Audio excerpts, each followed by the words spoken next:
L'audition devant le Congrès américain a viré au tribunal pour les 5 dirigeants des plus grands réseaux sociaux. Dans une salle remplie de parents de victimes, ils sont accusés de ne pas avoir pris les mesures nécessaires pour protéger les jeunes contre les risques d'exploitation sexuelle et de suicide. Premier visé, Mark Zuckerberg, patron de Facebook et Instagram, qui se retrouve contraint de s'excuser. Il y a des familles de victimes derrière vous. Est-ce que vous vous êtes déjà excusé? Est-ce que vous aimeriez le faire maintenant? Elles sont ici, vous êtes en direct à la télévision nationale. Est-ce que vous allez vous excuser auprès des victimes qui ont été blessées par votre plateforme? Excusez-vous de ce que vous avez fait à ces braves gens. Je suis désolé de ce que vous avez vécu. Personne ne devrait subir ce que vos familles ont enduré.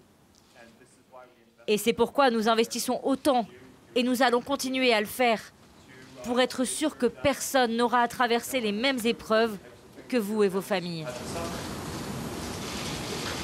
Dès le début de l'audition, les membres du Congrès républicains et démocrates avaient donné le ton. Monsieur Zuckerberg, vous et les autres entreprises devant nous, je suis sûr que ce n'était pas votre intention, mais vous avez du sang sur les mains.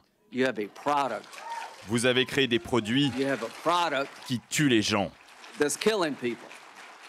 Des documents internes montrent aussi que le dirigeant de Meta a volontairement refusé de renforcer les équipes chargées de limiter les risques pour les adolescents.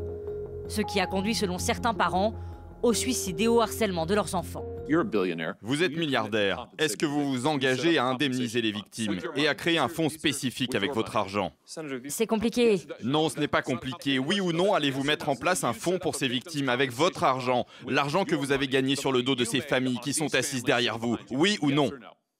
Sénateur, mon travail est de... Ça ressemble à un non. Selon la loi actuelle, les plateformes ne peuvent pas être reconnues coupables des contenus postés. 40 États américains et plusieurs associations de victimes ont donc décidé de faire pression pour changer la législation.